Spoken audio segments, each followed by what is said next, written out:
Let's make some hamburger dills today and can them.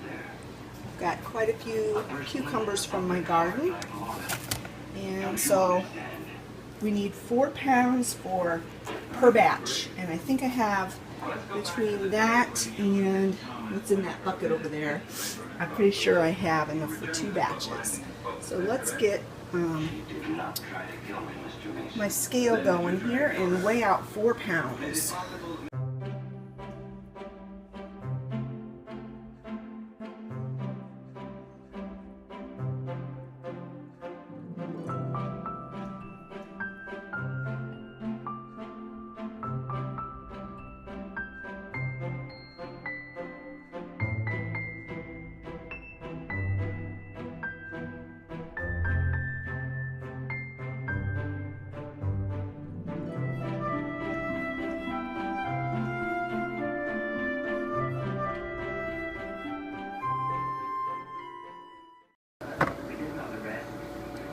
Okay, there's 2 batches, and I really think the rest of these are too big for pickle slices, so I'm just going to send these to work with my husband, because people at his work really appreciate when we bring in fresh produce.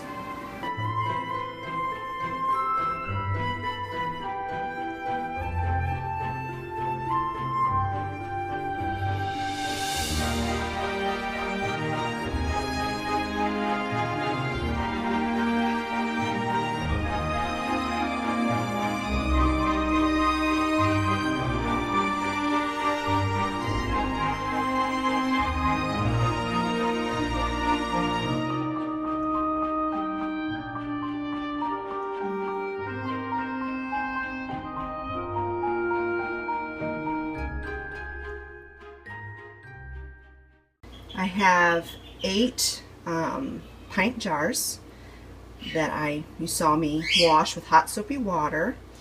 I put them in my Fresh Tech water bath canner, filled each jar with hot water, and then filled the container to above the rim of the jars.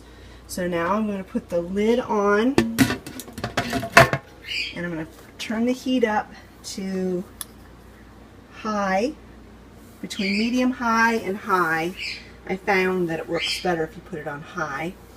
And I'm going to let this water come to a simmer, and then you let the jar simmer for at least 10 minutes before you process the food.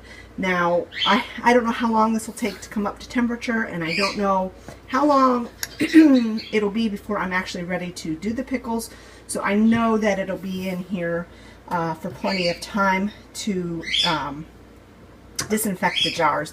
That's basically what you're trying to do. You're trying to disinfect the jars, and you're going to be putting hot liquid into a jar and then submerging the jar into hot liquid. So you don't want to take a cold jar or a room temperature jar and do that, because it will burst. It will either burst, or you'll get hairline fractures and the jar will break during processing, or it won't get a good seal and it'll rot in your cupboard. And you really don't want people to get sick or to have that mess to clean up out of your canner. This is the canner I bought last year, and I used it for all of my water bath canning. I can't remember how many pints of pickles and stuff I did in this. I did a lot. We still have bread and butter pickles left over from last year, so I won't be doing those this year, but all of our dill pickles are gone. I made kosher dill spears, and my guys, my husband and Travis, just ate them up, and they are gone. But canning pickle spears, in my opinion, is a huge pain. So I'm not sure if I'm going to do spears again, or if I'm just going to do kosher, like pickle chips. But this particular recipe is just hamburger dills. Of all of the canning I did last year, I only had one fail. One of my jars of kosher dills I got out of the cupboard not that long ago, actually, maybe about a month ago, and the seal had broken somehow. Either it wasn't sealed good to begin with, or somehow it got broken in the cabinet, you know, getting jostled, but there was mold on top of the pickles, so obviously I had to throw those away. But I don't think that's too bad. Of all of that I did last year, I only lost one. I did a bunch of spaghetti sauce, several quarts of that, and that was gone long ago. So I'm hoping to do more spaghetti sauce this year as well. But my tomatoes aren't ripe yet. All right, I'm going to let this thing do its thing, and I'm going to go about my business, getting some other things done around the house while we wait for this to get hot. Well, this has been going for about 20-25 minutes, and it's just starting to steam. It hasn't even started to simmer yet, so it's going to be another 20 minutes probably while that, you know, before that's ready to go. But can you hear that parakeet? Not parakeet, cockatiel. That cockatiel already, he's goofy. Anyway, while this is doing its thing in this large saucepan, I'm going to add 4.5 cups of water, 4 cups of white distilled vinegar, and 6 tablespoons of ball pickling salt. Now it is, I couldn't find Ball, so I used Morton's, but it's the same deal. It's different. Don't ask me why or how, but it is different than regular table salt. So if you're a newbie canner, don't make that mistake. Make sure you get the canning and pickling salt. So in this cup, I have 4 cups of water. And I need 4.5 cups, so I'll get another half a cup in a minute. I'm going to go ahead and get 4 cups of white distilled vinegar.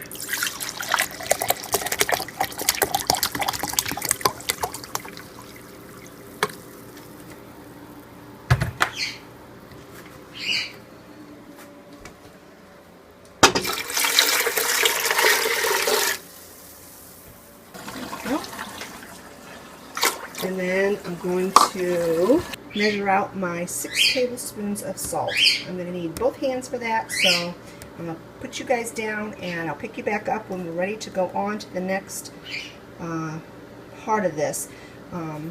Travis and Olivia are going to be slicing up the cucumbers for me, and then we can move on with this. The rest of the recipe calls for fresh dill, which I don't have any fresh dill, but I do have dill weed, dried dill, mustard seed. Hopefully I have enough. I went to the store to get more and they were completely out. Peppercorns, and pickle crisp. This is optional, but I find that if you really want a crisp pickle, you can't get it any other way without using this. And that is the rest of the recipe. So I'll bring you back when we're ready to do the next part of this. So I added the salt, and I think I might have forgot to mention that once you put the water, vinegar, and salt in the saucepan, you bring it to a boil. That's what I'm going to do. Let this come to a boil. So Travis has started to slice the cucumbers. Olivia is outside still doing her chores, and when she gets back in, she's going to work on her pickles over there. They're still cucumbers at this point, but soon to be pickles.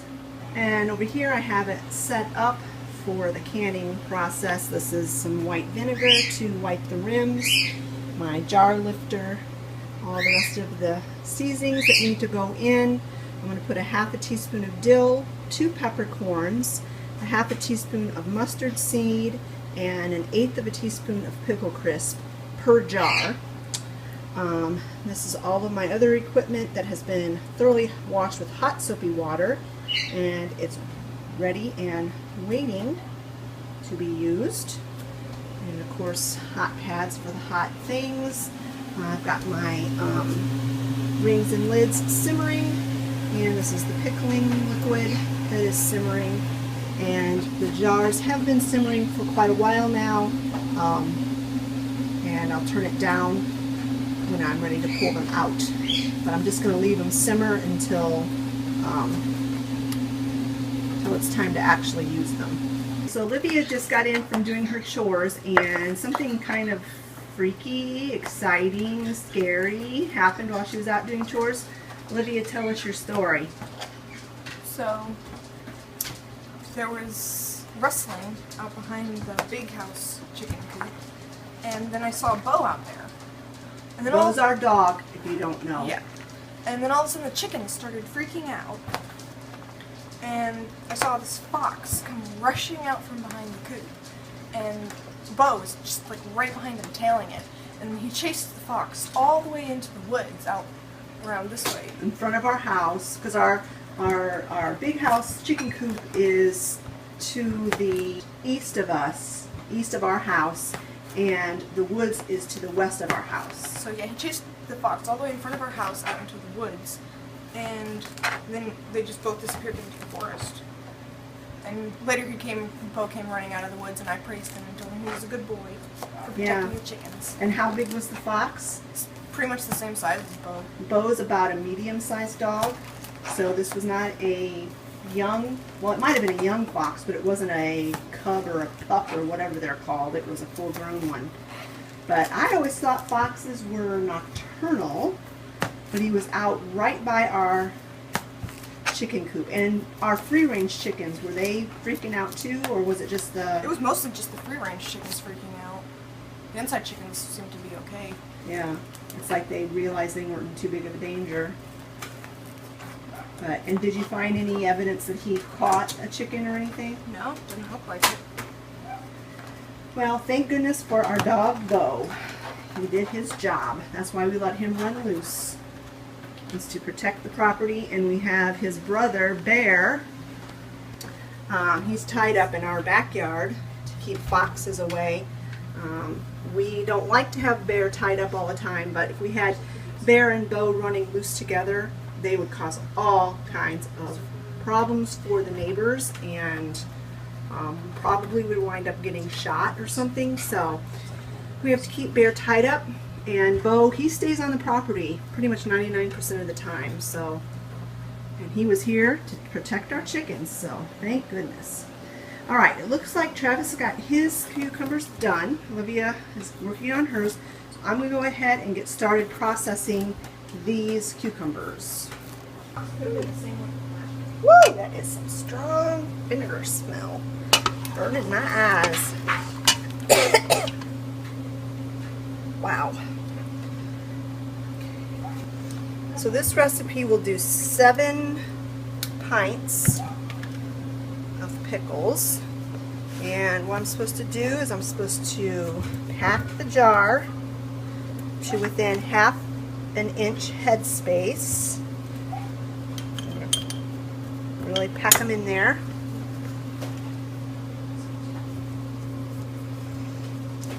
Because it doesn't seem to matter how tight you pack these pickles. After the canning process, there's always space.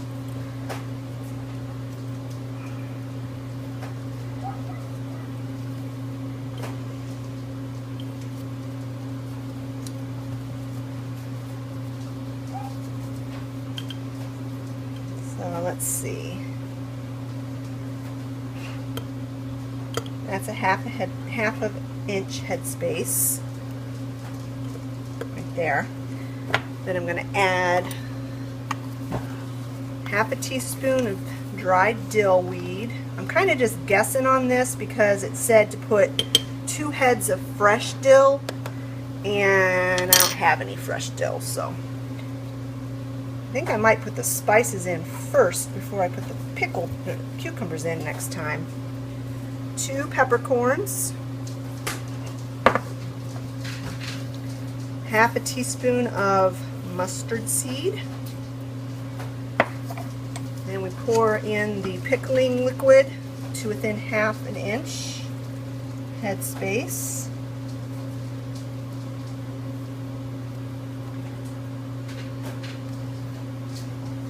Which is about this line right here on this bottom lip of the jar. And then you debubble. Make sure you debubble. I can get this in here to debubble. Some of these slices are kind of big. Those cucumbers were right at the edge of being too big, some of them. That one won't fit in there. Put a couple of smaller ones in.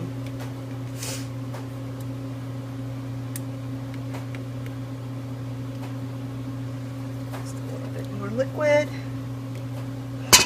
Then put in a rounded 1/8 of a teaspoon of the pickle crisp. Then I've got some white vinegar on this paper towel. You gotta wipe the rim really, really good. It might have been why that one jar I had last year didn't keep its seal.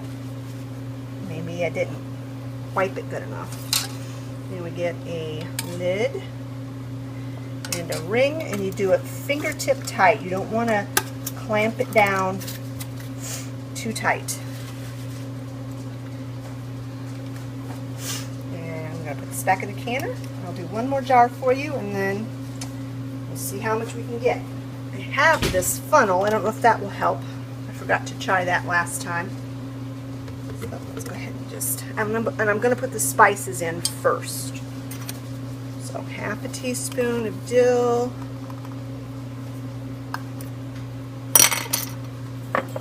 2 peppercorns, 1/2 teaspoon of mustard seed. We'll put the pickling crisp in last, because that's what the recipe says to do.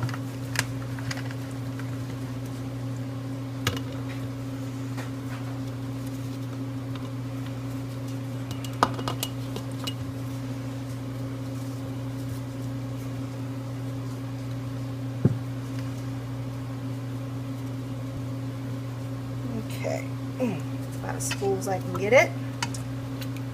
I'll use the funnel for the juice. Just to keep from making a mess.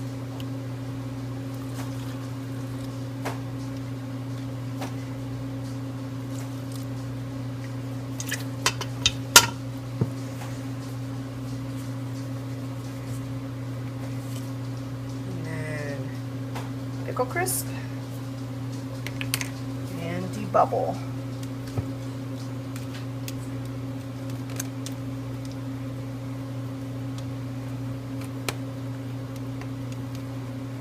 You always want to use a plastic implement to debubble so you don't risk damaging the jars. And then I'm gonna wipe the rim.